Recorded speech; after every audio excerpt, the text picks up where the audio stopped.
Good evening, welcome. It's All United. We're back once again, having watched another 90 minutes of brilliance, attacking, wonderful football, and then we all woke up and realised that it was just the same old, but slightly different because as opposed to the last three games where we've been ahead and then had to watch us get dragged back and lose the points.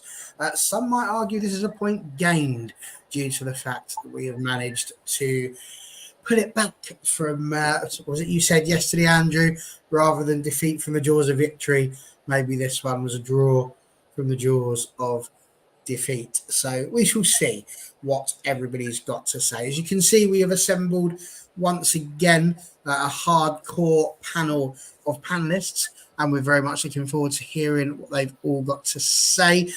Just to my left-hand side, it's bad enough being a Carlisle fan without having to worry about what Man United are doing. It's Dan Bateman. How are you, sir?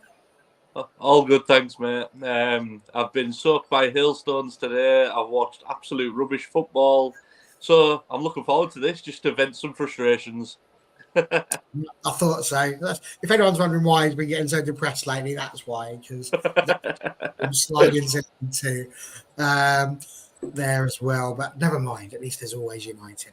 And speaking of always United, he has always been United and still is potentially one of the beating hearts of the not quite Stretford end, but very close, certainly of the Sir Bobby Charlton stand.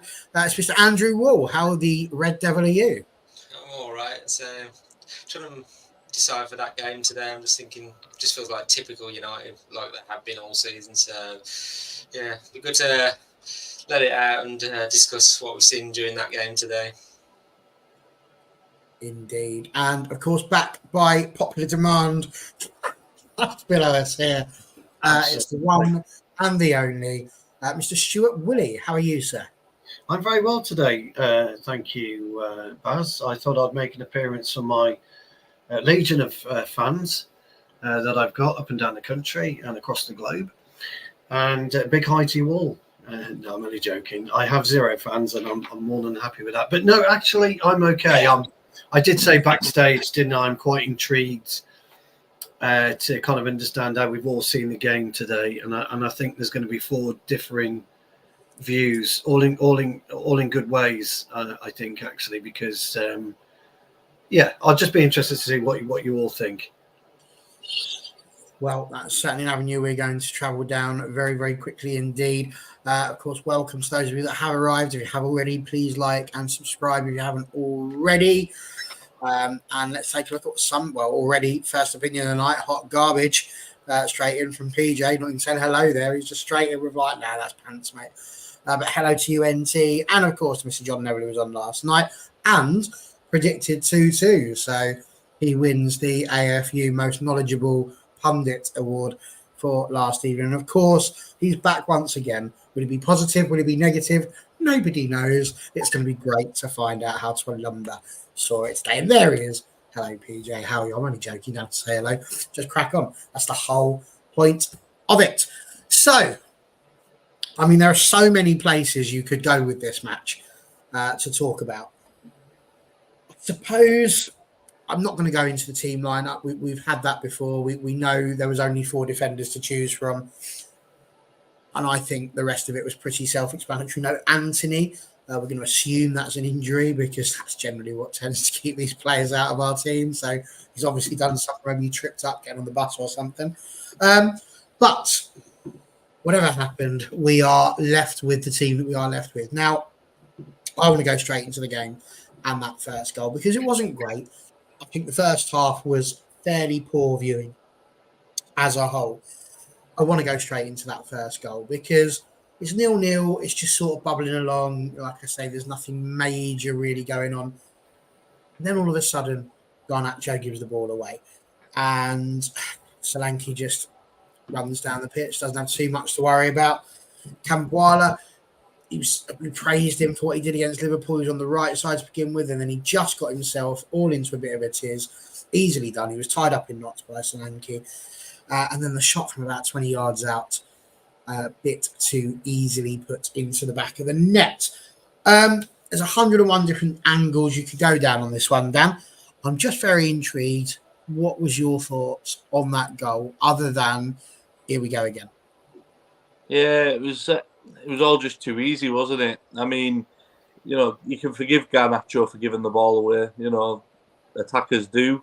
It was all pretty much everything from there for me. The way Solanke just went through the midfield, Kambuala, kind of felt bad for the guy, really. He's only young and he's got his hand a bit of a mix up and he's slipped and you can see the panic has written all over his face. But for me, just the shot itself, I don't know if I'm just being ultra critical, but could Anana have done better with it as well? It was all just very simple and very easy. But we come to expect it, don't we? The goals we concede, there's so many this season that are just carbon copies of last week and the week before and the week before. But for me, it's the same thing every time. It's just we get played through so easily. Every team in the league must just rub their hands together when we turn up. I'm not going to lie. I was just really pleased that I didn't see a cutback goal today. I think if I'd seen one of those, that might have just about finished me off, if I'm brutally honest. So it was nice not to see that one. I like this one, but we've got marinated, cooled a bit, and then cooked with PJ saying there was loads of space. And this is an interesting one, Andrew, because Fulham was saying Garnacho has been overplayed, the kid needs a rest, and there's a lot being made of this.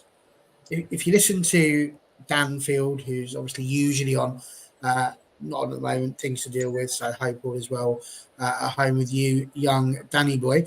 But he would usually sit there and say, just play all the youngsters. That's all he's really interested in now, just play the youngsters till the end of the season. But Garnacho has matured into almost a first choice starter for Manchester United now. I don't think anybody's going to sit there and have a go at him for the fact that he lost the ball. That can happen to any person in the middle of the park. I don't think we need to go absolutely mad.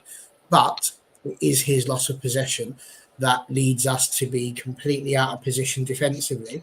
And Bournemouth did the right things to take advantage of that. Is there anything you would have seen or done differently in terms of that defensive? Because we already said it was a five-a-side team. We had a five-a-side team last night, Stu, and Andrew was the centre back. He was the main defender. So what would you have done had that been happening in the five-a-side? I was going to say on that, well, you can see from the start of Bournemouth we're attacking on the left side, the space between Garnacho and Delone. Garnacho was the further forward, near the halfway line when they pinched possession from us and launched their attack into our defensive third. So just like Bournemouth were playing simple passes. It got through to Solanke, and then unfortunately for Kambuala, he just slipped at the wrong time. He tried to get himself back up, but you can't blame him for that. But then Solanke still had a lot more work to do, and he had to get his shot away, which he did. Could Anana done any better? I don't know. So, but I just think Willie Campbell, I say, despite the mistake, he does have the mentality to see that United as well. So just, yes, we've mentioned the defensive side has been horrendous, but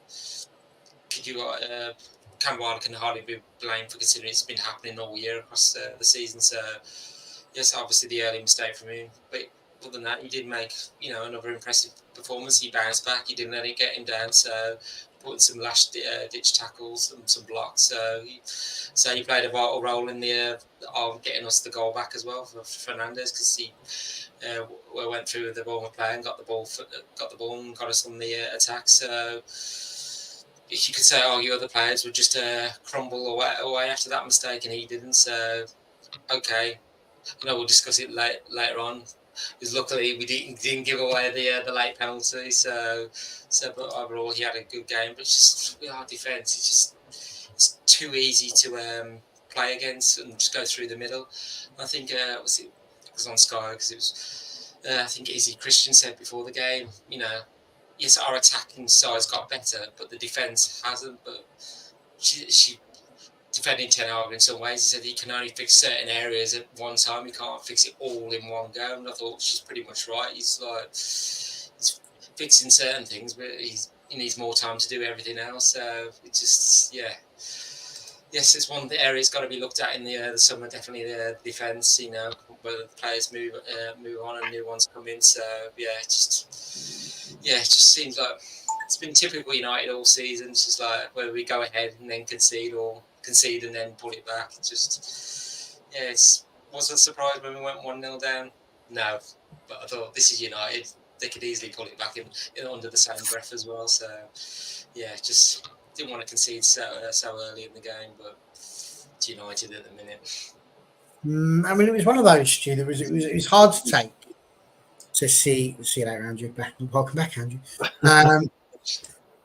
It was hard to take because it wasn't like Bournemouth have come out of the traps as we've seen other teams like Brentford do. It was not a terrible performance. It was just poor, just not average. Maybe might be a slightly better word. There wasn't too much about it on the positive side, but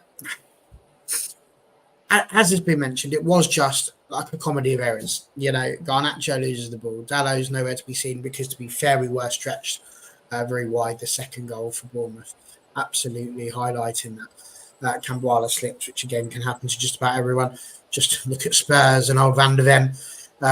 He looked like he was auditioning for the Starlight Express, to be fair, today. I think he's got the part. So all good for him. But what can you say about that goal, really, other than we need to be better in those transitions? I think this is what Jarvis was talking about yesterday, is this idea that it's all very well and good committing forward, but if you're going to have these positions and these things happen, what do you then go and do to prevent these sorts of shots and goals from happening? So the main issue today, and the main issue we've had all season, is anticipation from the defensive unit. So you should always anticipate that the attackers are going to lose the ball and you're going to get turnover transition. Okay. And when that happens, if you're ready and positioned, I'm not saying you could always prevent a strike on target or a shot, or a goal in fact, but it gives yourself a better chance if you're in position to be able to affect that next phase of play. What happened when Garnacho loses the ball? You got this, it can only be described as a Grand Canyon of an area for Solanke to run into, or what's the guy's name who was on absolute fire? Sinistera to run into, or Kluivert, to run into. And this was the main issue for both Solanke's goal and Kluivert's goal, is our anticipation of losing the football and being prepared. The lads are right, actually. Both Dan and Andy are both right, and the guys in the chat are also right. That Dallow's refusal to anticipate and try and understand where he was positionally really hung out Willie Kubapala, however you pronounce his surname, to dry. Now, Bournemouth did play a bit of a nasty old school piece of shit, as you're honest, by absolutely drenching the pitch. That hasn't been done for years. The pitch gets soaked before a game, but not to the extent as they've done it. And they came out with the right footwear. A lot of our players were completely in the wrong footwear. You even saw Anana slip as well as Kawabala. The reason that Willie slipped was because he was slightly off balance, as Andy and Dan both pointed out, and that made it difficult for him to adjust his footing on that type of turf. I actually think, Andy, that I thought it was a good finish, if I'm being honest, by Solanke. I thought he played. He still had work to do, but I saw Kadana doing it. Because I saw Harry Maguire standing there, and I thought, I don't know, Harry Maguire was just got talking, but do I go in or? He was. Harry Maguire, was expecting Willie to have cleared that up. On a normal occasions, if he got his foot in, he was right. But as I said, Dallow's positional play kind of hung young Kabbalah out to dry, unfortunately, which then means you've got to get Maguire to pull across. And if Wan-Bissaka was slightly out of position as well, you just get a gaping hole at the back. It's all about the anticipation of transition, and we don't do that. We don't anticipate transition, and that was the biggest issue for us today, I'm afraid, which is nothing new, actually. If we're all honest, it's been nothing new all season. But then we haven't had that set back four to be able to find a rhythm which a back four needs. We haven't had two centre-half pairings that enable them to find that rhythm. And Nana hasn't been able to find a rhythm with Martinez and Varane, for example. And that, all in all, and as Barry, as you again rightly pointed out, it's the only back four we could have chosen. And so the sacrificial lamb was Wan-Bissaka, having to play left back in the first half rather than his natural position at right back. I don't think the referee did us any favours today either, but so I think we, on the big scheme of things, I think you're right. I think we're inept at times, for sure.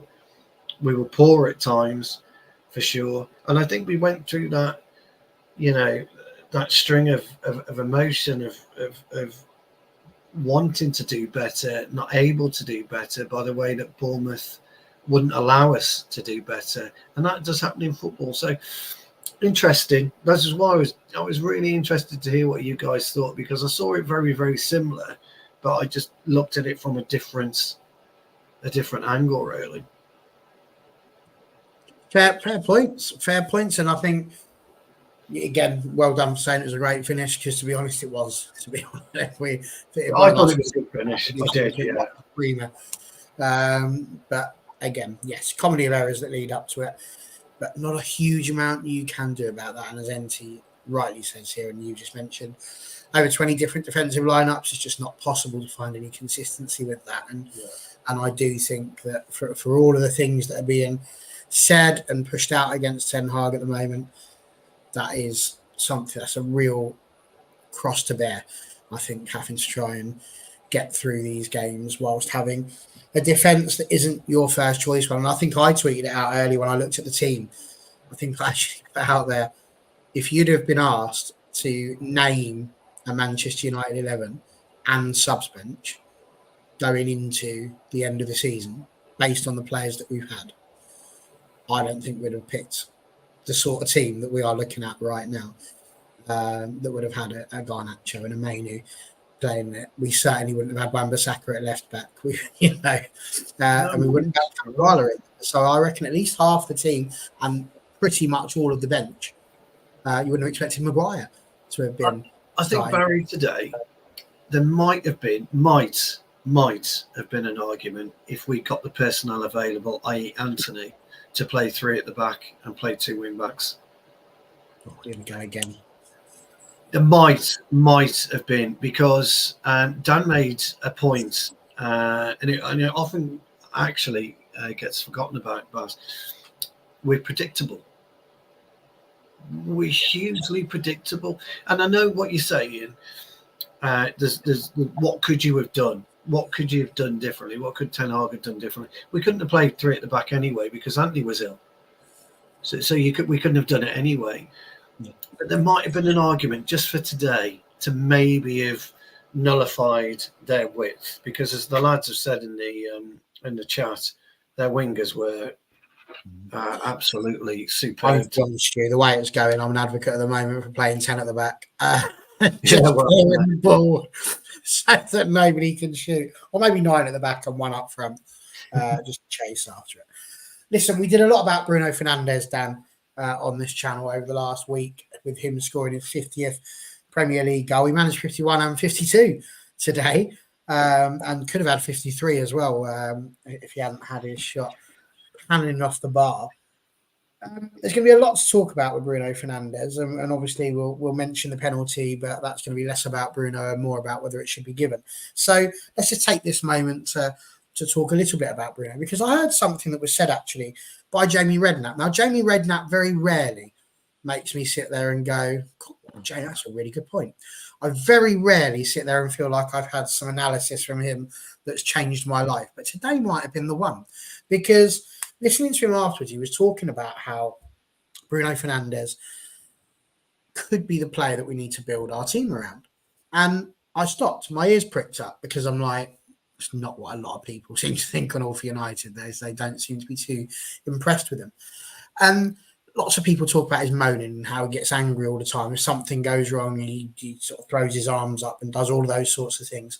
And what I then found interesting was how he said, well, of course he's going to be annoyed, because the one thing you always get for Bruno is that he always tries.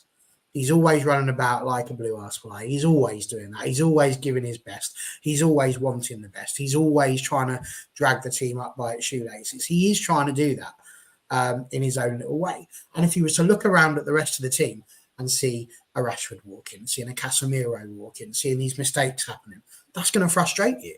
If you believe you're at this level and everybody else is playing at this level, that's going to be frustrating, right? So I kind of just wondered what you thought, number one, about what Jamie said, because actually that, like I say, really did resonate with me, but also just about how you think he did today, because I feel like he was, if you were rating the players today, I think he'd probably be our player of the match, and possibly by some distance today. What do you reckon, Dan? Yeah, no, I think he was in and out of the game, but the thing with Bruno is no one that I know anyways ever questions his effort. You know what you're going to get out of him. You know, for me, the only thing I question is maybe, is he a captain? But for me, he's our best player. He's our most reliable player. He's always fit. He's always in the team. He gives 100%. You know, we've got players that we do question effort, you know, from them. So to have a player that we know we can rely on week in, week out, and he tries his best, is invaluable, isn't it? I just look at the Bruno we have now to the Bruno when we first signed him, and it's like it's a totally different player. Is that because the armband's maybe weighing a bit heavy for him? I don't know. But today he was by far our most productive, by far our best player. Not that it was hard to be our best player today. But for me, with Bruno, I've seen Jim Redknapp had said there we should build our team round Bruno. And while I agree with that, you know, I think is Bruno 30 now, or he's getting close to 30 and 29, I mean. 29. Yeah, so you you maybe got maybe 3 years of him possibly at still at United, maybe tops.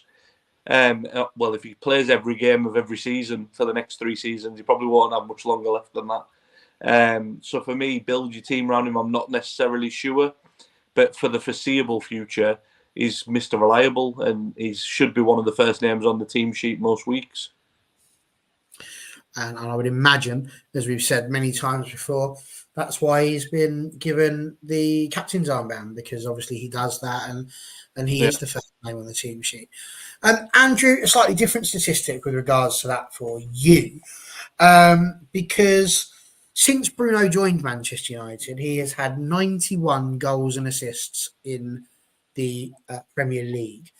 17 of those, I will preface this by saying, are penalties, because I feel like that's important within the statistics. Kevin De Bruyne has had 85. Phil Foden's had 72. I feel like there's a lot of arguments sometimes about, is Kevin De Bruyne the best midfielder in the country? Bruno Fernandes, I feel, is underrated when it comes to that argument. People often have a go at him. I do feel that Kevin probably does just about shade it, especially when you take into account the penalties, because a lot of those goals and assists, as we know, are from not the assists, obviously, but the goals are from the penalty spot, which would obviously bring him down to 74. But that still puts him above Phil Foden. I think he's the second best midfielder in the country at the moment. Where do you stand on that? And also, isn't it a good job that shot did go into the net? Because if it didn't, I have a feeling the International Space Station would have been in some serious trouble. Because he welled that in. It might have been. Bruno, if he'd have been playing in like a Liverpool or City side, yeah, he'd be getting lauded even more, just because the way United are playing at the moment, it's just like maybe he's going slightly underrated. And I think he put in a captain's display today, you know, who's the main man, and he scored 2 goals that we had, which were the only chance, you know, the team had. So, and which he does during all game, you know, despite being visibly annoyed and frustrated, you know, he kept his cool. You know, every time we went to press, he was the one doing it, touching every blade of the grass as well. So, say after he scored, he hit the crossbar as well. So you must get the feeling if we didn't have Bruno on the side today, then it might have ended up in even a more bad day for United, just like the reverse fixture at Old Trafford where Bournemouth just ran right through us. So no, just feel like if we hadn't signed Bruno all those years ago, where would United be now? So just like he has, dragged us kicking and screaming at times, and which we've needed. So definitely today, he's, say Ten Hag a real embarrassment because, I don't think we could take it anymore. Just like, sometimes it's reading just early. It's like a bewildering experience watching, like such talented players. They come so focused involved in one form of embarrassed, they just don't notice, the smaller, more imminent train wreck that's coming at them. So it's just like, it's just, it's one of those things. But Bruno is just like, you see him throwing his arms out, going at the referee, but I think he shows that he cares. He wants the best for United. He always, or like saying to his teammates, like when the pressing's like, I need you to help. I can do it. I just need a bit of help with me as well. So, or saying advice and players, I need you to be in this position. This is what we need to do, maybe slightly different to get back into the game as well. So, and I think Dan mentioned he's coming up to his 30, 3 more years. Well, I think he'll drop further back because I think he said that. He says he doesn't mind playing further back, but like a quarterback role is like the pass and move, spraying passes, getting United on the attack. So he might see within the next couple of years, which I've noticed in games this season. Sometimes he's come further back. I remember the Liverpool, the FA Cup game. By the end of it, he was playing centre back, which you think in that game he would have been further forward, but it was just like, I'll be like the conductor. I'll orchestrate everything going forward. So, but I feel like when he does leave United and in the Premier League, he'll go down. I think he'll be more appreciated when he leaves as well. So I'm glad we have him now. So just maybe replace Bruno when he does go. I think it's sad when we hit that point of we have to wait for a player to leave before we finally appreciate, just how good they've been. Michael Carrick, I think. I was going to say he was just the sort of person, underrated player, and just like, and Michael Carrick won everything at United, and say it's only afterwards you can appreciate what he did, and rival fans to say one of the for sure. And speaking of rival fans, Andrew, speaking of them, here is Simon again. Bruno couldn't lace De Bruyne's boots. Ask Roy Keane the same question. You'd agree with. This is where I feel like you let yourselves down, because we come in here and I said yesterday, Simon, you're a very fair person. I think when you start throwing words out like he couldn't lace De Bruyne's boots, I've just very clearly said I think he's the second best midfielder in the Premier League right now, behind Kevin De Bruyne. But to just say he couldn't lace his boots as if like, every other midfielder as well that's in the Premier League, I don't quite think it's that. It's like saying Steven Gerrard couldn't lace Frank Lampard's boots or Paul Scholes. They're very similar and very good levels, and there's always good arguments for either. And the stats, mate, if you want to, I know you're not a stats man, but the stats say that Kevin De Bruyne can't lace Bruno Fernandes's. So, just throw that one at you. Ask my mate Dan, not this Dan, other Dan. He'll agree with me. Stu, this is the big one here. Can we name a better signing than Bruno post Sir Alex Ferguson? I'm struggling to think of one. And I think it's probably a fair point, isn't it? Yeah, it is. To be fair to Bruno, and the lads touched on it brilliantly, as usual, and that is the fact that he's joined Manchester United at completely the wrong time in his career and the trajectory of Manchester United. And I think the lads are absolutely spot on. If you put him with a different type of player around him that we had in the past in the club, you'd see a completely different Bruno, and he probably may have even elevated himself above Kevin De Bruyne. We'll never know. Simon, I'm not saying that he would. I'm just saying he may have elevated himself. Kevin De Bruyne couldn't quite make it at City, had to go away, develop as a player at Wolfsburg, and he's quite clearly, quite a distance, the best midfielder in the Premier League right now in that position. So I agree with Barry on that, and I think Bruno is a close second. He's let himself down this year, Bruno. I think we'd all admit that, and we'd all agree. by the way that I'm not talking about the way he throws his arms up in there. I don't really care about that, quite frankly. But the way that he's actually played the game occasionally. But today, you saw that impact that Bruno had when he first came to the club. That's an impact we haven't seen, in my opinion, for a long time. And it kind of allows you to appreciate what the man's about. When the man was about a bit of quality, he did drift in and out of the game today, absolutely. But he showed that passion and that aggression right to the very end when he chucked his arms in the air. Almost to say, you wankers, we've drawn this fucking game. If you pulled your finger out, we could have won.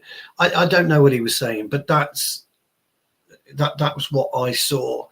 And I'm a bit like that myself, Barry, as you well know. Wear my heart on my sleeve, and I can be a bit of a dick and an idiot sometimes.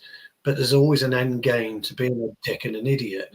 And I think Bruno hasn't showed that for the majority of the season. But when you get that magic, it's like, if any of you love cars, it's like having an Alfa Romeo. You know you're going to have a multitude of tumultuous relationship with him because of issues. But for that glorious 10 minutes where the car works and it's absolutely a dream to drive, that's where Bruno's been this season. I think I'm with Barry on it. I think I'm with Dan on this one, Barry. I think Jamie's got slightly wrong. I don't think you would use Bruno for the next 3 years to build your team around him because of his age. I think you'd look at somebody like Kobe Mainoo, who could fit alongside, who would complement. Just to come back at you with that one, what I meant by that is obviously not for. No, I wasn't. No, it was what. Never going to buy 11 brand new players. Yeah, it's yeah. going to take us a couple of years to do that. So if you can get some players around him for now, obviously Mainoo is going to be the long term one, but over the next couple of seasons, he needs to be in the centre for the team, surely. So I think Polinia will come in and stabilise Kobe, and that would then allow Bruno to play his free role in 10, because we all know the way that Polinia plays. Fantastic footballer, brilliant footballer. We need somebody like Rodri.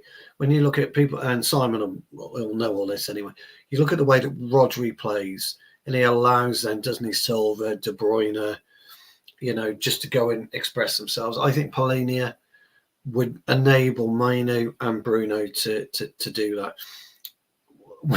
Where I do think he's suffering, Baz, and I don't know what your thoughts are on this, I think he's suffering with the lack of not having Eriksen in the team with him. That's where I think, because Andy made, again, a brilliant point that Bruno's having to try and be the quarterback, try to do the Eriksen type role, where we know he can do it, but we need him to be more freer. And that's what works so well when you remember the Casemiro, Eriksen, Bruno dynamic was so good, wasn't it, last season until Eriksen, if you remember, until Eriksen got injured, we were winning game after game after game because of that dynamic. And I think Bruno's missing Eriksen. I know it sounds daft and stupid, but you talk about Carrick and the impression that, that Carrick had on the team. I think Eriksen, in a very undervalued way, has that team. So that's just my opinion. But today I could wax lyrical about Bruno because he played the type of game that I want to see him play. He was aggressive at times, he was cute at times, but he got that fucking real will to win today, and we haven't seen it for a while. No, for sure. And Inti making a couple of interesting points here, saying we're not buying 5 midfielders in the summer, so between Bruno, Casemiro, McTominay and Eriksen, which one would we keep? Not including Mount or Mainoo, because they're obviously going to be here next season. And exactly that's the decision that Ten Hag's going to have to make. But I would say Bruno's clearly top of that list, and then pick one out of the three would be the answer to that one. If it was me, I'd keep McSauce because it's just the attitude again. Is just there, and Eriksen. I know what you're saying, Stu, but equally, no, he's got to go, Baz. He has to go. Yeah, he's got to go this summer. And Casemiro is just Casemiro to retirement. But this was an interesting shout. I was very intrigued by this. Cantona and Van Persie, the only players I can think of that came in and took us to another level, like Bruno did back when he signed. It's quite a shout. Cantona for sure. Do you know something? Van Persie did for that one season, didn't he? Just that one season, 2013, and then for whatever reason he dropped off. But yeah, I tend to agree with that. What I would say about McTominay, Baz, I'm wondering whether he'll be collateral for FFP. Possibly, but I mean, this is going to be the thing, and this is why I was saying you're going to need a Bruno to build around in the near future. Because if we do that, I mean, who do we bring in? McTominay knows I want to say the ethos of the club, because I feel like that's eroded somewhat over the course of the last 10 years, but certainly understands it from the fans' point of view. Again, he's one of those who will just give everything every single game. So that's just a me thing.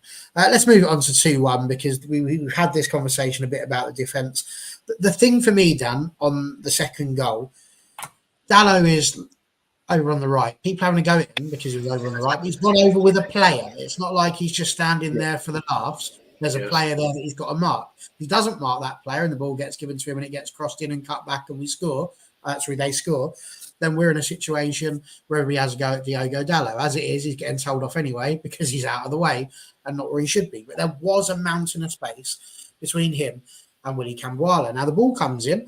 Cambuala obviously is beaten.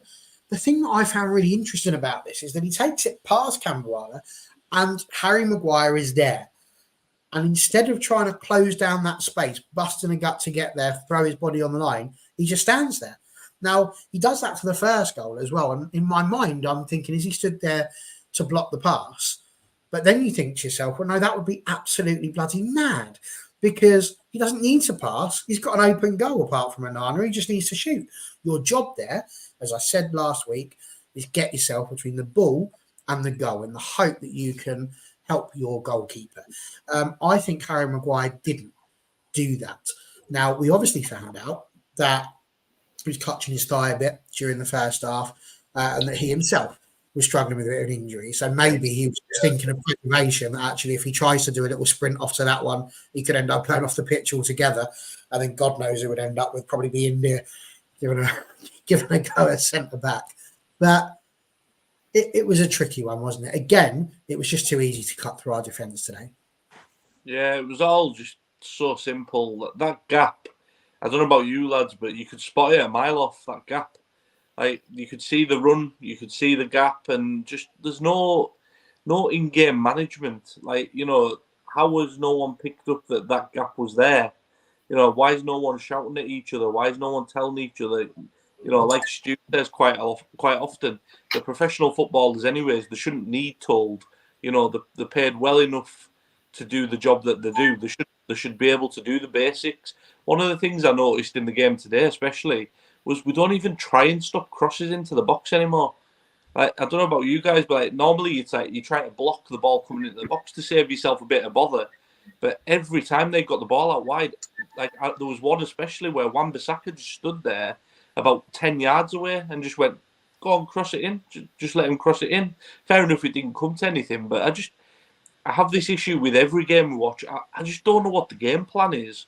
The only consistency I see is that whichever team we play, the opposition look 10 times better than us. And it doesn't matter whether that's Bournemouth, Newport in the Cup, you know, whether it's Man City, whether it's Liverpool, doesn't matter who we play, we make the opposition look so good. And that's the only consistency that I see from the whole team. I just, like I say, them gaps for the second goal. And then, you know, again, you know, I've praised Onana on here recently, but again, should he do better for the second goal, near post? You know, I just think it depends how critical you want to be, but there was, again, so many things that could have stopped that goal. And it's the same every week, Baz, honestly, same every week. I feel like I could just repeat last week and then you could just pop it in. You know, I get what you're saying about Onana. I don't feel personally that you could have too much of a go at him. At the end of the day, he's literally the last line of defence there. Mm-hmm. And he's thrown himself at it. I don't suppose you can really ask too much more when there is literally, it's like Moses and the Red Sea. It's yeah. What else are they going to do? But yeah, Okay, very, very interesting points made there. Andrew, for you, any blame to put on Onana for any of those goals, or was it just a case of a defence that hasn't really played well together? He's mentioned Wan-Bissaka. He was like a kid in a sweet shop. He just didn't know where to go first, did he? So you can't much blame on Onana. It's just what was in front of him wasn't helping. Like the second goal we conceded, it was like acres of space existed, and just showed how dysfunctionally organised we were, and just no chemistry between the players as well. It's just like you just saw a complete breakdown in communication between Dello and Garnacho in, was it the 36th minute, when Clive just came into the space, got in that danger in the final third, and just casually scored to make it 2-1. So just like so it's another game where conceding many shots, and opposition teams are feasting on the opening space that Ten Hag's system is allowing in the midfield and the defence especially. It's just it's just our inability to control games, and I think that's been our flaw this season. Okay, it's been slightly exacerbated by the injuries we've had, but during games, it's acceptable. You're going to concede shots in the games, providing those shots are like low quality, and as long as we're generating the better opportunities of our own. But we only mustered one opportunity on target, and that was the goal. So Bournemouth were just the latest side in the league to exploit the space that behind our fullbacks to great effect during the game and through the midfield. So it's just you almost question Ten Hag's, like, does he see what's going on? Does he see a problem? And how is he going to solve it? So just can't keep giving away cheap goals. It's really, it's errors of our own making. You could accept if, the opposition have done well to score that, but when we've just let them run through and just do what they want, it's like even afterwards they went ahead, they could have even had a couple of more chances to score. So just, it could have been even more embarrassing for United. So it's been a design flaw, as I said, to control games all season. So we've just got to get that back at some point. You're not wrong. We have been 2 goals what Aldi is to end of the month shopping. It's just like people come for the bargains, for sure. NT mentioned here, Stu, and Andrew's brought up as well. The manager has to take responsibility for results, but it does seem like in the modern game, players are not encouraged or don't have the ability to take initiative when things aren't working out tactically, or even just simple things like an opposition player finding space all the time. Now, earlier on, Belfast Man United Therapy said, I've been getting pelters all week speaking out against Ten Hag. We saw today what we expected. And when it comes to things like X, Stu, I've been finally called it X for the first time on Twitter. When we've been on that, it's just at the moment. There are some people that think that Ten Hag isn't necessarily doing everything right, but the blame needs to go onto the players. Some people are thinking that the players aren't necessarily doing everything right, but ultimately it's Ten Hag's system and it's just not working. Where do you sort of put a performance like today in that list? Because you look at the defence, they barely played against each other. You've got one player playing out of position, one player who probably shouldn't be playing and was never destined to play, but is having to step up. One player who was playing through injury and half the fan base hate him just because of the fact that he might have done 1 or 2 things that's offended them. And one player who's playing in the right position, but there seems to be inverting all the time and coming centrally to try and help out defensively in front of the defence rather than at right back. So where do you place it? Do you place it on Ten Hag? Do you place it on the players? Or is it just an absolute circus and it's all just everything? Well, I would always place it on the players, because I always believe, as a player myself, if you make a mistake, it's got nothing to do with anybody else but you. That's what you choose to do on the pitch is really down to you. And I often say this, and I genuinely mean it. You do all your work on a Tuesday and a Thursday, so you go training and you'd look at the opposition, etc., and you'd set up and away on the Tuesday and the Thursday. When Saturday afternoon comes, the whistle goes at 3 o'clock. You enter what's known as a hamster wheel, of football, because the game evolves so much. And by 10 or 15 minutes, Baz, it's completely different to what you've discussed on a Tuesday and a Thursday. Very rarely does it actually pan out at the way that you've spoken, because the opposition manager might have done something different. Or what tends to happen is a smart player on your side or their side will see something immediately and deal with it. And that changes the whole landscape of a game of football. And you do notice it a lot, because you've said it yourself, Baz, that players popping up in positions that they shouldn't be, but they're noticing things and they're trying to deal with it. What you spoke about today, what Dan and what Andrew's spoken about, and what I've spoken about, is anticipation on the transition, and we haven't anticipated it today. And you talk about our defence, and you actually made a really good point. But there are 4 optimum positions for a defensive 4 that allow you a duo of options. Okay, and if you look at the 2 centre halves, if you think that the right centre half should be right side of the D, the left centre half left side of the D, that allows both of those players 2 options. You can either come together in the middle, or you can spread wide if the fullback needs help. And the optimum position for a fullback is just slightly off the 18-yard box corner to both sides. So again, he's got a duo of options. Ideally, he wants to push his attacker down to the byline rather than allow him to cut in. But by positioning yourself there, it should prevent him from cutting in, because you should be able to get on in quickly. That's what you would do though on a Tuesday and a Thursday. That's how you would set up, and then you then rely on, as you quite rightly said, your midfield trio, or maybe even 4 to come in and help you out, and that should give you your optimum defensive setup. But we know that's not happening. Now, the only thing I can come up with is that the players are lazy, and they're not doing what they need to do to be in that position, because nobody can tell me, I'm sorry, but nobody can tell me that Bruno Fernandes doesn't know where to position himself on a football pitch at any given time. I just don't buy it. I don't buy that he sits in a room waiting for Ten Hag to tell him where to be. The guy's been playing football all his life. And I'm just using Bruno as an example. I'm talking any type of player. I really am. It's a little bit different for likes of Mino, Garnacho, Quabala. It's a little bit different for those players, but you seasoned professionals, they need to, in my opinion, think more.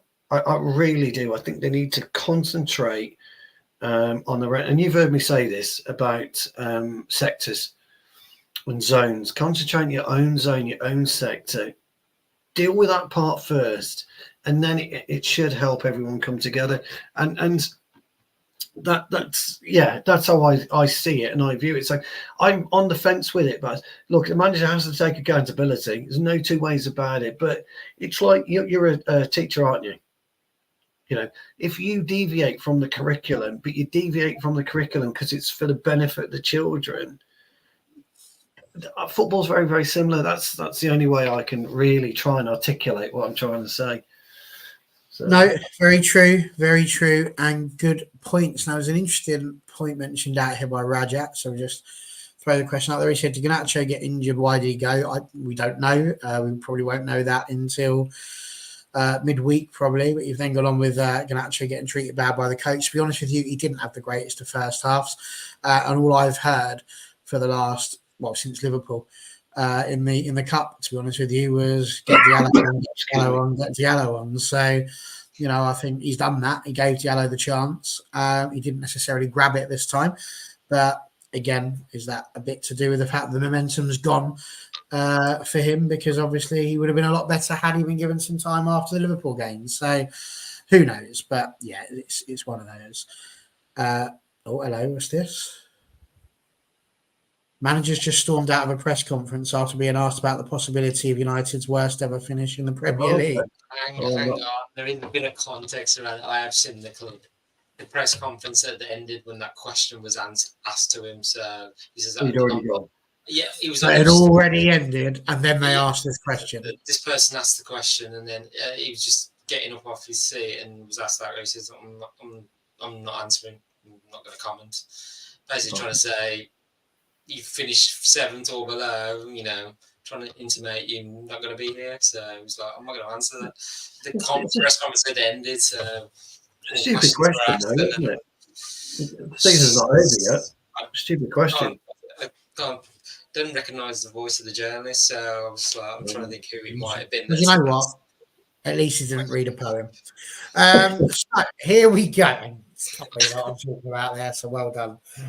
Right, 2-2. Do you know, again, I very rarely get annoyed by commentators. Very, very rarely. Now, in the world of Joey Barton, where we're told that women have got the worst takes possible in football, I thought Izzy Christensen done a superb job this evening of standing up to what I thought were some pretty dumb men who just didn't seem to have a clue what was going on.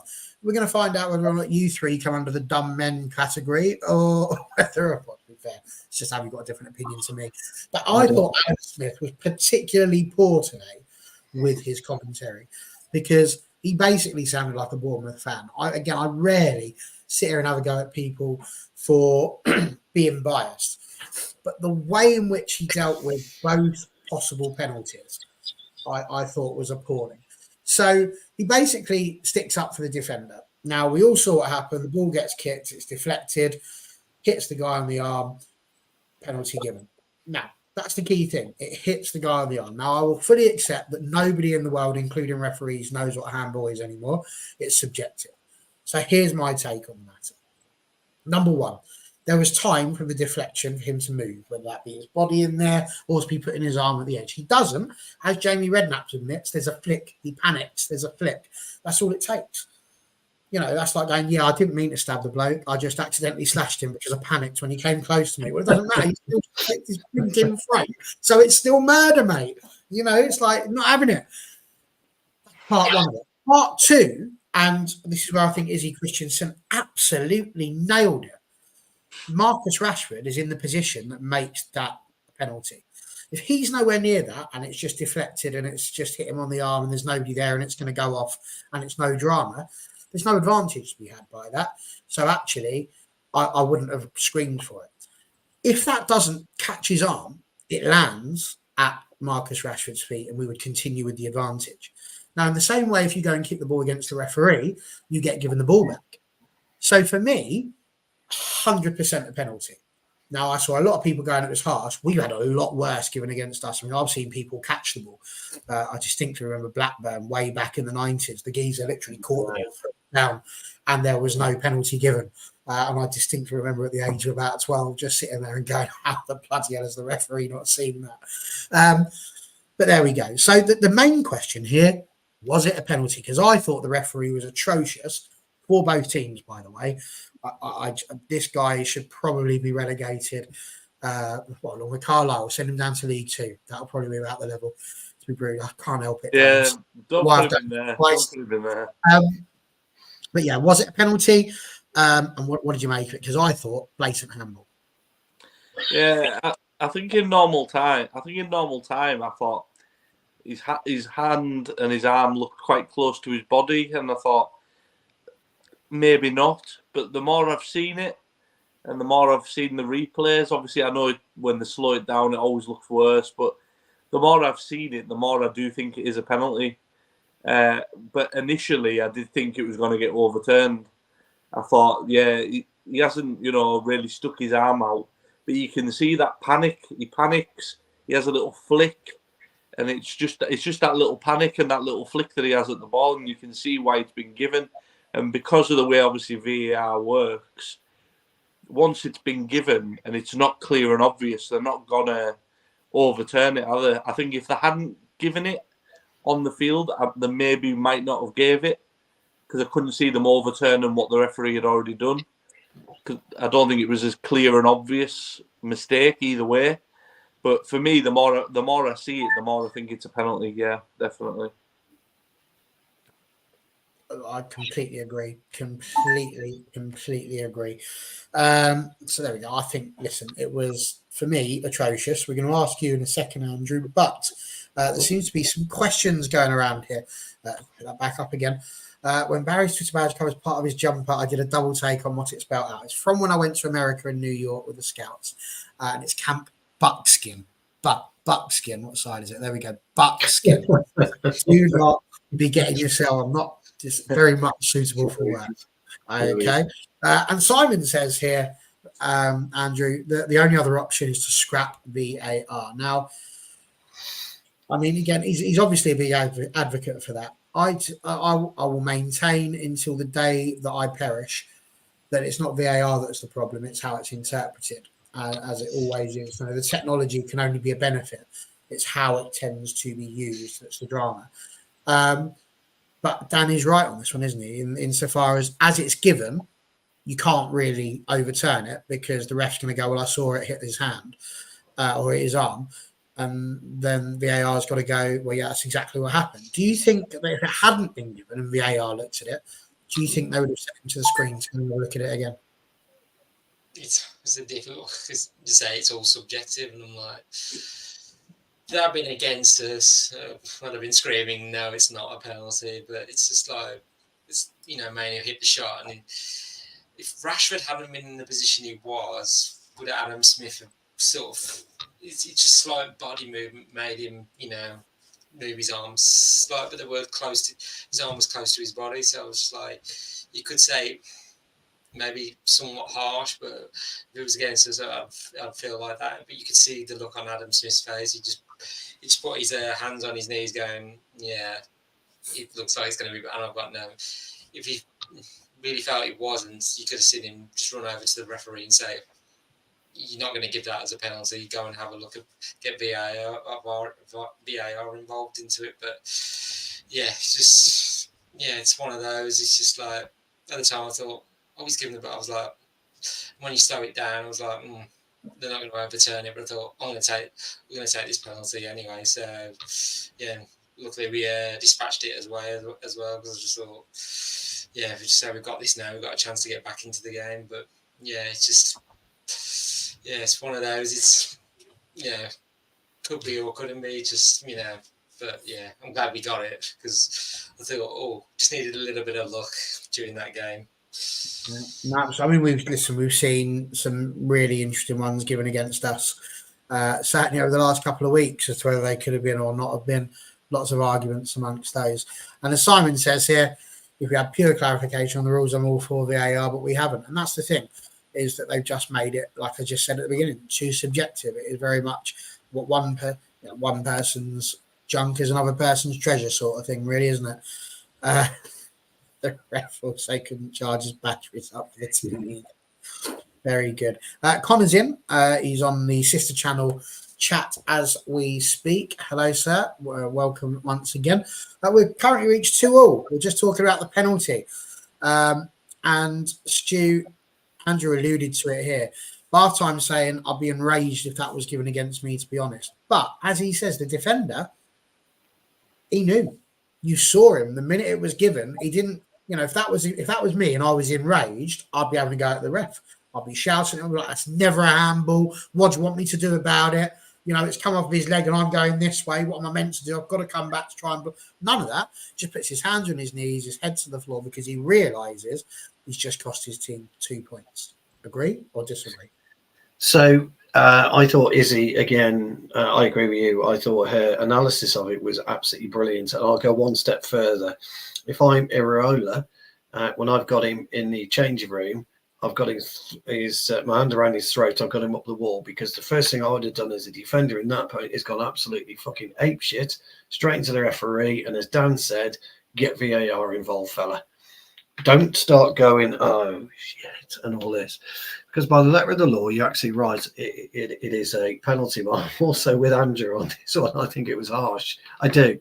I thought it was harsh, but. Here's the big thing for me, and this is the real issue that I've got with it. And you have this, we've had it for years, by the way, Baz. I'm not talking about today, I'm talking about yesteryear and everything. That exact incident would have gone unpunished outside the box. Now, what's the difference between I'm really genuinely asking the question, what is the difference between having that outside the box to inside the box, because it would have gone unpunished outside. It would have been, yeah, accidental, blah, blah, blah, carry on. And everybody would have played on. And that's the key area for me. I think it was a penalty. Letter of the law, I think it was a penalty, but it doesn't happen outside the box. It only happens inside the box. But yeah, again, you guys are spot on. He goes, his face was a picture, actually. If you remember when he zoomed in on him, he's like, fuck, I've done this. You've got to take yourself out of the equation and go and argue the toss. Dan was right. Got to go and argue the toss, make it a VAR decision, and then start gesticulating, fucking VAR, bollocks and all of this. Because if I'm the gaffer for Bournemouth and I've watched him almost say to the referee, you're right, ref, you're right. So VAR, as you guys have said, aren't going to bother looking at it because the player posture says everything. I'd have fined him. I'd have had him up the wall and fined him, because there's a certain, you can talk about theatrics, guys, all you like, but you've got to, as Dan says, make a decision. Don't give them the decision. But I thought it was a bit harsh. But look, I'm old school on handball, but I think it's got to be absolutely blatant. But you are right as well, and you know, he did make that little gesture, didn't he? Because of where Rashford was positioned, he did make that gesture. He did move his arm, but his arm was still down here. It's all it takes, isn't it? It's all it takes. So there needs to be, I think some of the lads have said in the comments, there needs to be something definitive moving forward. What is it? It's got to be definitive. You know, if your arm and the ball hits you, but your arm's actually down by your side, that's a natural position. Is it handball? Today it is, because it's you know, as we know, but I don't know. So that's the only way I would look at it. I know that if it was in the centre circle, play on, and I don't agree with it. Yeah. No, I understand that, and to be honest, I mean, I've argued for years now that if they really want to make it simple for handball, same way they do for offside, really, is that it just has to be either is or it isn't. So if it hits the hand, handball, you know, by all means, make it from like the elbow down rather than anything else. They're not, if it's elbow down, because they move quite a lot. These bits, not so much. That bit doesn't. Well, we've seen handball given up here, haven't we? This year, for, you know, against opposition. So absolutely. So yeah, there we go. What's this that he says here? Well done. I feel I've said enough. However, before I go, I'll say this: we don't need, in order to communicate, body language out due. Indeed, and I think the body language absolutely did show it. Rajat saying utilisation of VAR is wrong, not this technology. That's what we're saying. It's not ideal. So there we go. And he meant speak, not communicate. It's kind of the same thing, but I'll let you off there, Simon. Have a good evening. Right. Last little bit then, Dan. NT's put here the ref was shocking, and so was VAR.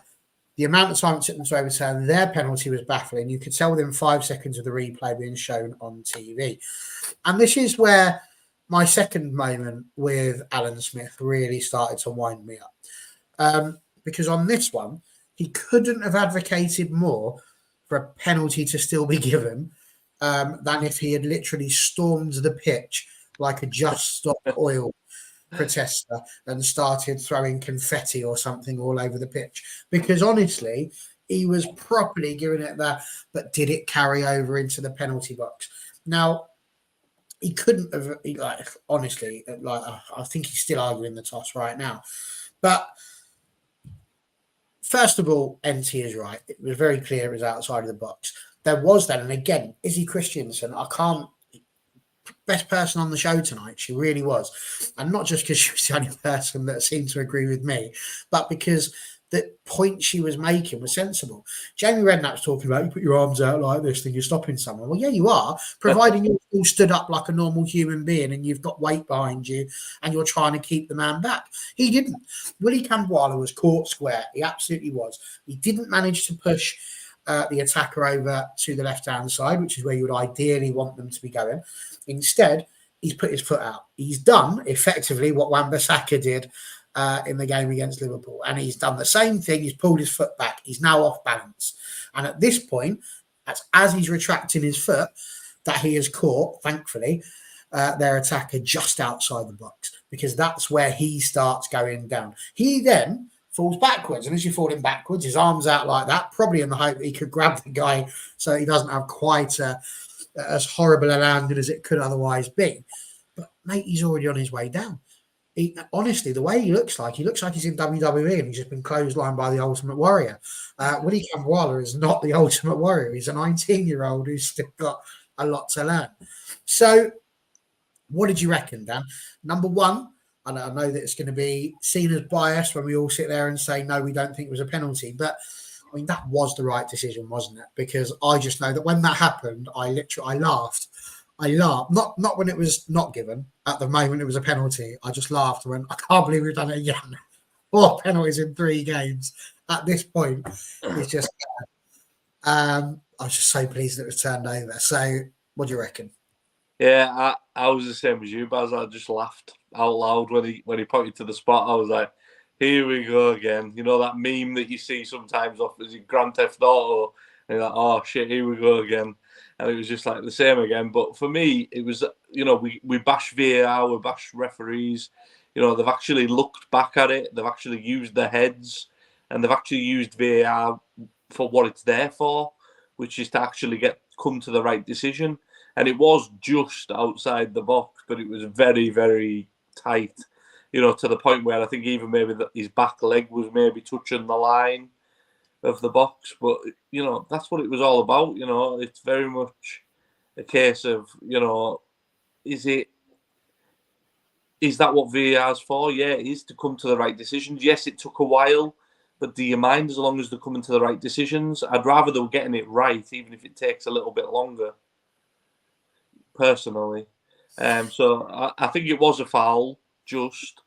Again, it was a bit of panic again from Kambwala. He was running at him, but it was definitely a foul. But it was nice to see that they come to the right decision in the end. And Andrew, this really is where the crux of the matter comes in, isn't it? Because we talk about VAR and how expensive it could be. Now, I've got no idea how this season is going to end up. But bearing in mind the question that Ten Hag's just been asked about, it could potentially be the worst finish for Manchester United yet. It's a fair point, isn't it, to sit there and say that this is exactly why VAR was introduced, because that was going to be given as a penalty. And you take this back 5-6 years, we'd all be sitting there going and having that argument over a beer, saying that was never a penalty, it was outside the box, the ref's terrible, rah, rah, rah. And you have all these arguments. We're still having these arguments, even with VAR. So some might argue that it's really not making a difference, but it doesn't take anything out of the football, I guess, is what I'm saying. You're still going to have an argument as to whether you agree or not with the decision. But vital, really, wasn't it? Because it could have been what it was, the difference between 1 point and none today. Yeah, and just as it happened live in the game before they went to the replay, I was like, we've given another penalty, and I think that was like three penalties in the last couple of games, and it was just like, oh god, you'd be typical United. And I'm just like, if VAR, if they had ruled it as a penalty as well, I just feel like it would have just been another nail in our coffin that's happened this season. So, but yeah, just when I saw the replay, I thought, I remember Alan saying, well, the foot's on the line, maybe. I was like, yeah, one of his foot's maybe just touching the line. So, but I'm saying, is it dragging over into the box? No, just clearly it all happened outside the box. So, saying VAR was doing its job there, the people that were running it. So it's with VAR, it's the people that are running it. That's where we have the slight objections to, it's just the consistency. 1 week it's some instances are given, some are not, and you're thinking, well, it's virtually the same incident. Why?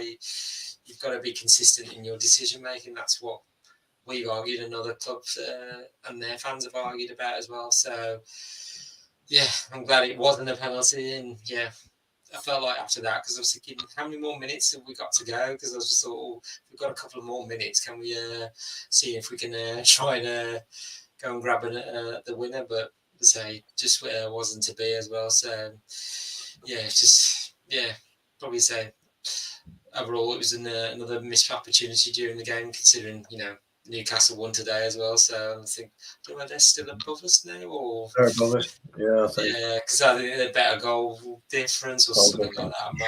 We have got goal difference than us. I think Burnley have got a better goal difference than us. So I was thinking, coming into this game with Tottenham losing, just thought, I said yesterday, the very tiny hopes of Champions League, fifth place, and with Tottenham losing, the door was left slightly ajar. But no, after the draw today, it's been well and truly shut in our faces. I'll say we're 10 points off, 6 games to go. So we'd have to win every game and have Villa and Spurs literally collapse in an almighty manner, which I don't see happening. So well, when we think we're getting back into somewhere, we just sometimes we just shoot ourselves in the foot as always, especially this season. Yeah, absolutely fair points. And Stu, I mean, NT has pointed out with regards to it again that his big issue was it was so obviously outside the box. Why did it take so long? If we on the TV could see it within seconds, they must have the replay before us, but it still took them ages. And then he points out, if you look at it the other way, if it was us on the attack, waiting 2 or 3 minutes allows the opposition to get their act together and catch a breather. I'm glad they got the decision right either way. I mean, it did, but did Alan Smith have a point insofar as you have to check to be sure that the foul hasn't continued into the box? Because honestly, for me, if that is part of the rules, and I have a horrible feeling it is, it's a stupid rule. It should be it should be where the foul takes place, because otherwise everybody would be fouled and then try and take 7 steps before they fall over in the penalty box in order to get a penalty. So it should be from the moment of the contact that causes the fall. It is normally, but let me tell you the irony about this, and you actually touched on it yourself. He's 19, he's inexperienced. If he'd stood firm, and this is why I can't quite get Jamie Redknapp's take on this. If he'd stood firm like a tree, bang, Kambala goes back, we get the free kick. That's the fine margins between understanding football, which sounds really harsh, and I don't mean to, but him not thinking about what he should be doing. But if he'd stood still, the attacker, was it Christie, was running at such a pace, he would have just run into Kambala. Kambala would have gone right down, free kick to Man United. I wish he'd done that. Your question is valid, and it is right. They do have to look at it, but it shouldn't be the motion. It should be the initial contact. And the initial contact, as Dan and Andy said, was always outside the box. It was tight, don't get me wrong, but Willie got himself into a pickle he didn't need to get himself into. A defender, somebody like Diaz, a great example, was just stood there, and then as he's on the floor, his arms will be out wide. Fucking hell, ref.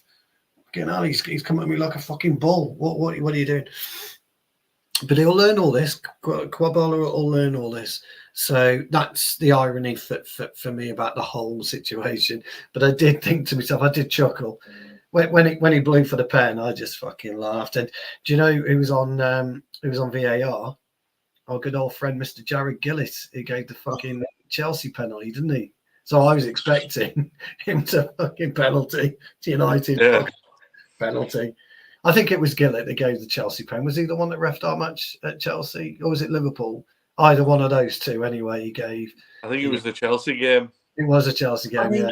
I was sat there for both of those games. There's not a penalty that I've seen against us so far. No, there isn't. That I actually didn't think was. I sat there and said I'll happily accept it because of the actions, and that's why, Jarvis, with this one, had it been given as a penalty, I absolutely still would have accepted it was. And I'll tell you why. The one thing, it's the action that Kambwala goes through. If he just stands there, like Stuart's just said, then absolutely not. He doesn't need to move. But the fact he puts his foot out to get the ball and then brings it back in again means he's gone in for a challenge and he hasn't just stood still. And at that point, that's a foul. Because if that was the other way around, I'd have been screaming and probably for the penalty. But that's because I'm a United fan and I'm fickle in that respect. But he's so 19, for me, 19 years old, isn't he? Bless exactly. him, and it's deep into the game. He'll look at it himself and he'll learn from it himself, but he will. But I think you're right. It was the same with Wan-Bissaka, wasn't it, last week? Where it's yes, it was soft, but to dive in, to put your foot out, you're giving the attacker the option to go down. You're giving the referee a chance to make that decision. It's on yourself, isn't it? You're giving them the decisions to make. Yeah, no, absolutely. And if oh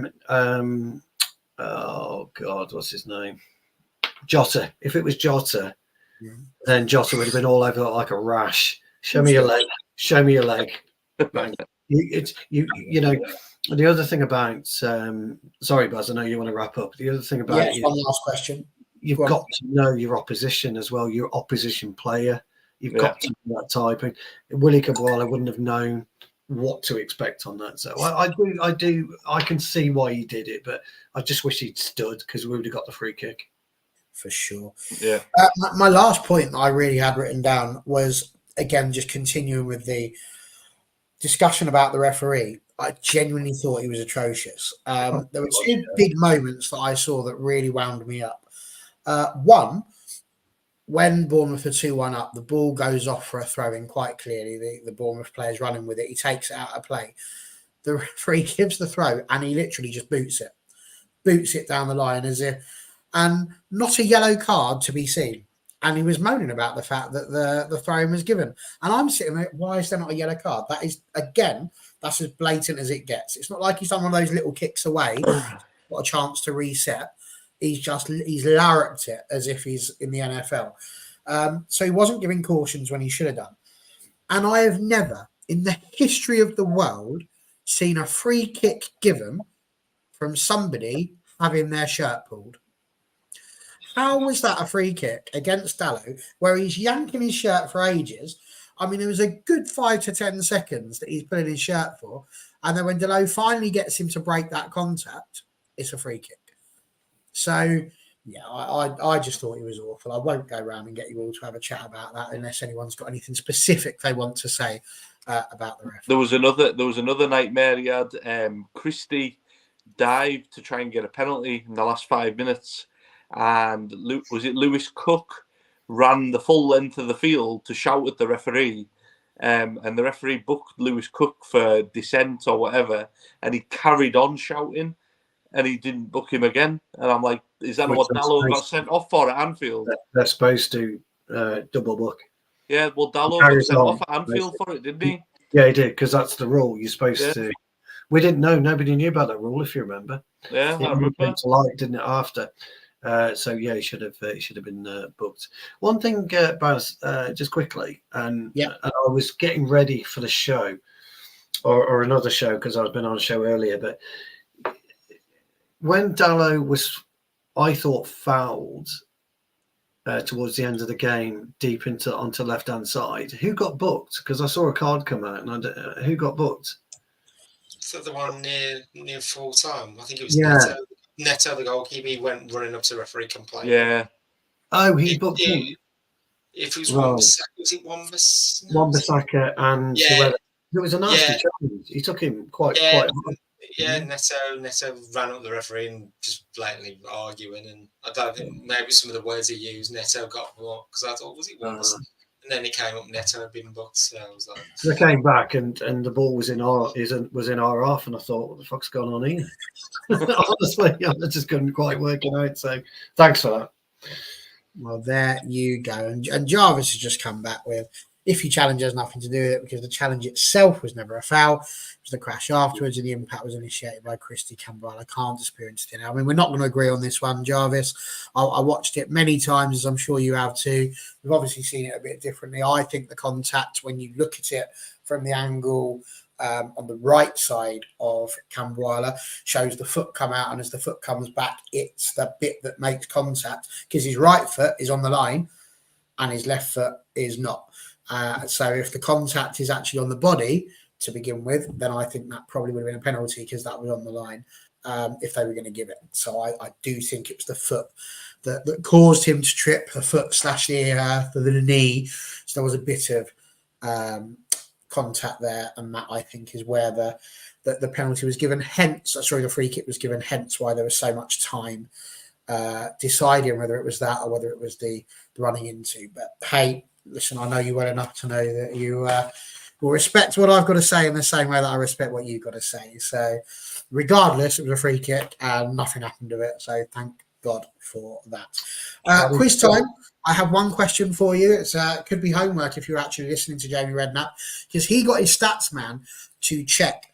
In the last 10 games, how many shots have Manchester United conceded? Now, it was about 565 over the whole season so far. There might be a few more, between 565 and 585, so it was 20 today.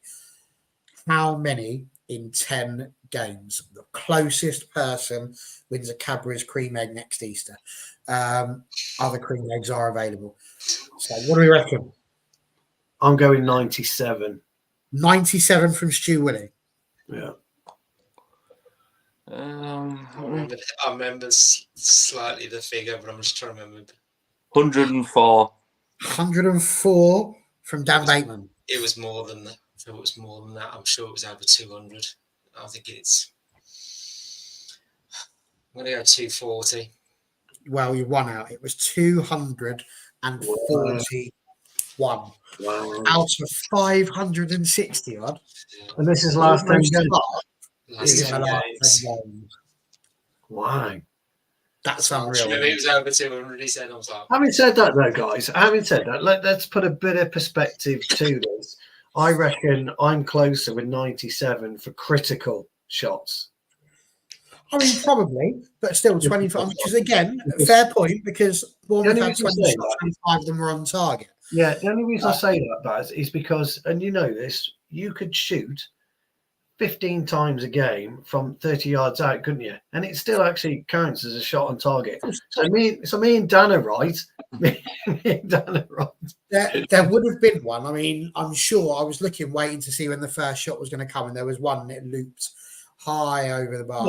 Yeah. And that's going to be a shot. Whatever. I mean, when I say high, I mean high. Like Rose. How many saves has Anana made? That's what I want to know. He's made the most saves, hasn't he, in the Premier League? Yeah. I think he does. I have that information. Yeah. It kept a few more out today, because Bournemouth could have run away with it if there's a few more. That many. And this was the thing: 0, none. There was no fingers. Sorry, they're not just stumping. What that was. And the other thing about it is, Baz, you know, people say, "Oh, fucking hell, we conceded 30 shots on target today."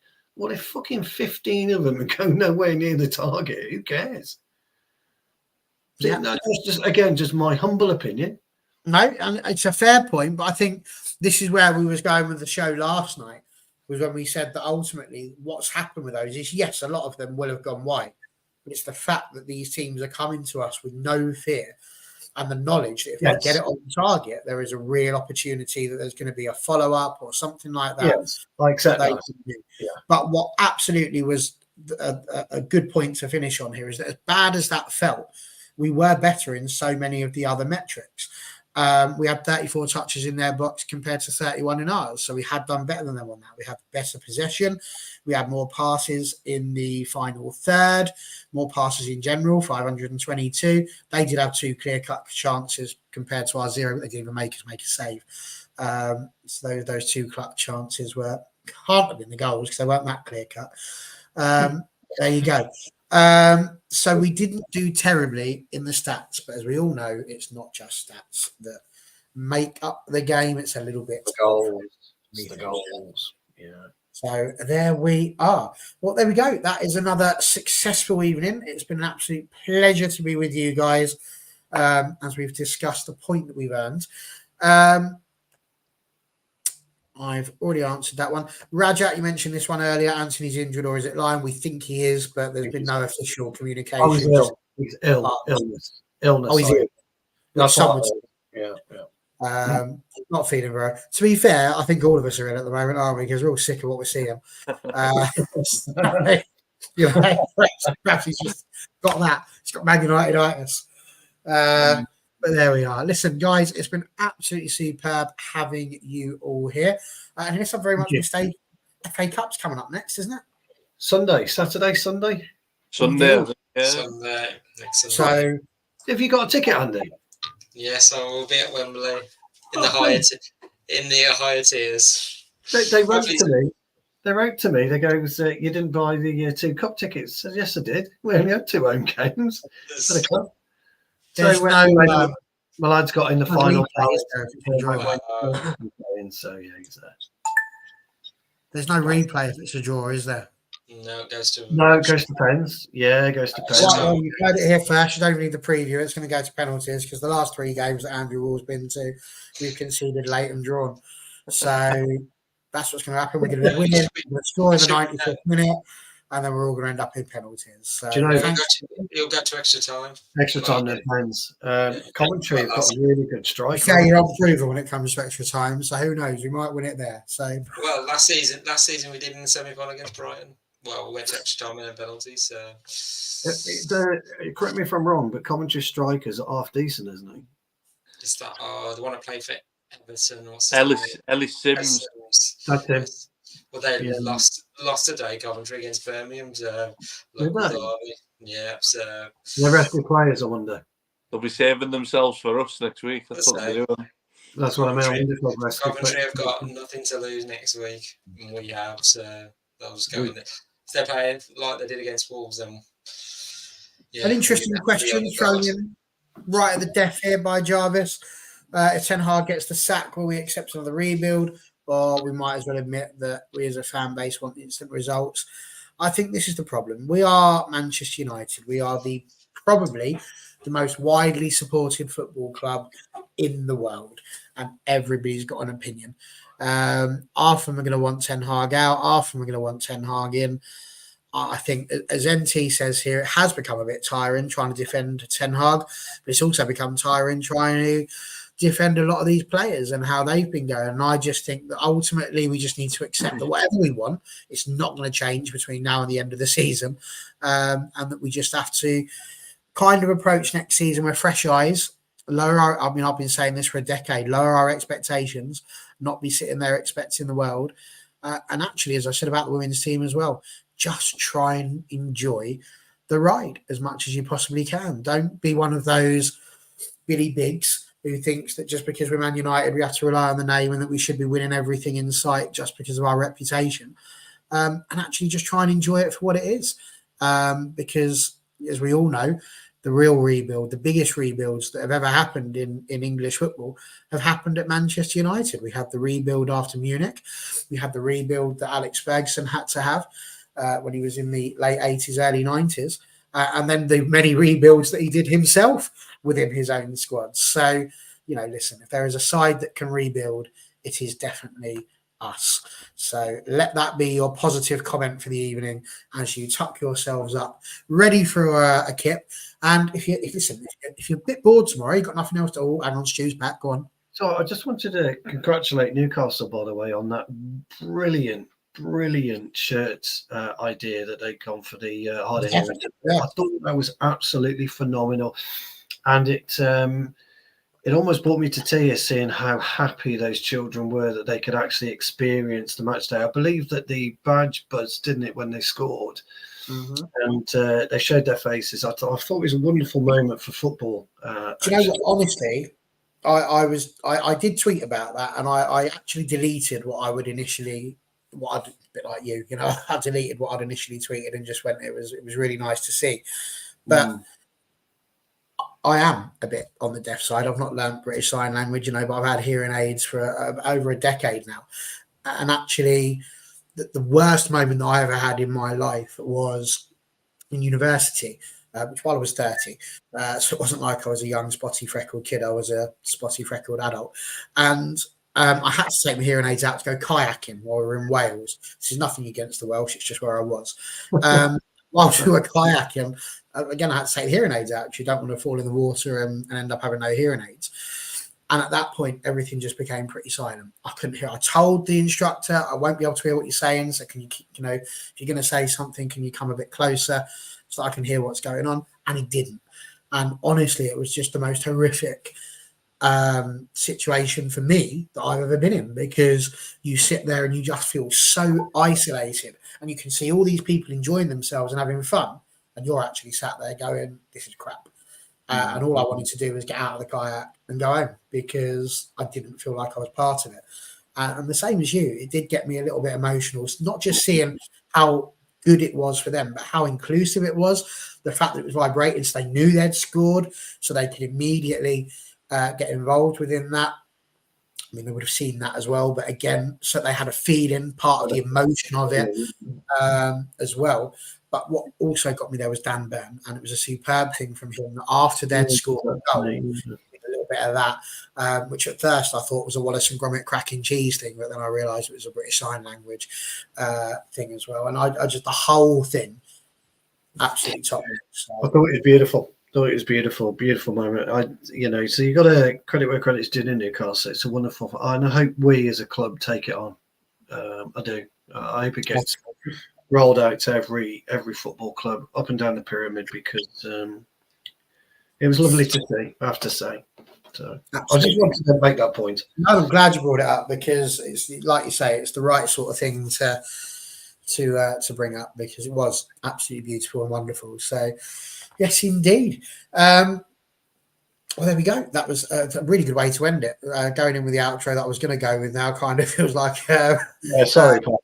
After the Lord Mayor's show, but don't apologise, because you're spot on. But what I was going to say, if you're bored tomorrow and you've got nothing else to do, and you haven't usually, get yourself onto BBC One, because the Man United women will try for about the 8 millionth time to try and knock Chelsea off their perch as they try to make it into the FA Cup final for the second season run. And there's big money on this, because if we do, we've only got to play Spurs or Leicester, and you would hope that would mean a first proper trophy for Man United women ever since they've been in the WSL. I'm not including the Championship, because that was a bit like winning a participation trophy, to be completely honest with you. It was a bit easy. But since then. So get yourself logged on. If you don't normally, get it on BBC One and see Captain Katie Zellerman help to roar them to victory, please, because that would be wonderful. But either way, whether you do or whether you don't, we'll be back midweek to preview Coventry. We're looking forward to that. Have a safe week, have a safe weekend, and we will see you all later.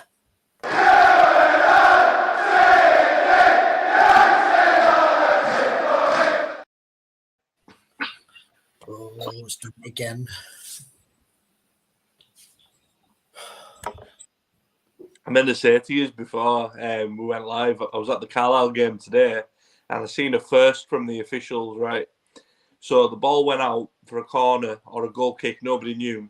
And the referee and the linesman looked at each other, spoke in the headset to each other, and both shrugged their shoulders like that. I got a clue. Didn't have a clue. And I was like, I've never ever seen that before in my life. They both just shrugged their shoulders and gave a corner. We're live. If you're still watching, welcome to the post show. Just won't go away. I've clicked over the stream now about 50 times. So if you start, I know, Jarvis, it's great. We've never had a post show before. They should have given a drop ball. That's what they should have done. They just shrugged the shoulders and they gave a corner. Oh, Gents, I've got to go, fellas. Anyway, yeah, so. Me too. Yeah, if we all leave, maybe the stream will end, or maybe everyone will just sat there and everyone is still watching. See you later. Yeah, boys. Bye bye. Yeah. If I log back in the morning and you're still here, if you log back in, we're still here. So see you later. Quite interesting. Well, good luck to the ladies tomorrow. See you later, mate. This might genuinely, Andrew, just be me and you just having a chat whilst I keep pressing end stream in the hope that it finishes at some point. It says please check your internet connection whilst me being live on the internet. So you would feel that connection must be okay. Hang on. there you go. Very weird. If you're still enjoying this, brilliant. Great to see. I am in a moment just going to go out and then come back in again and see what's happened. But yes, if you're still watching, hello. Hope you're all right. I'm going to watch it awkwardly, try and end the stream. Yeah, I know. So listen, stay where you are, guys, because like I say, I'm going to go out of here and come back in again, and who knows what might happen. It's going to be very exciting. All I know is Connor's got a lot to edit, and there's still 9 people watching this, which adds to the joy. At this rate, I'm going to have to reread my poem from yesterday as we gradually try and find a way. It's not going to work. So I'm going to leave. Andrew, thank you again for your time. Thank you in the comments as well. I'm going to go out and come back in again, and in the nicest possible way.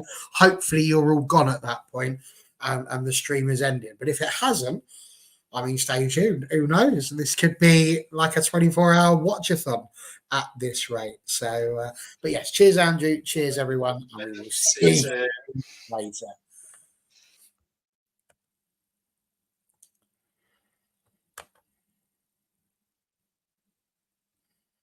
Oh, here I am all by myself.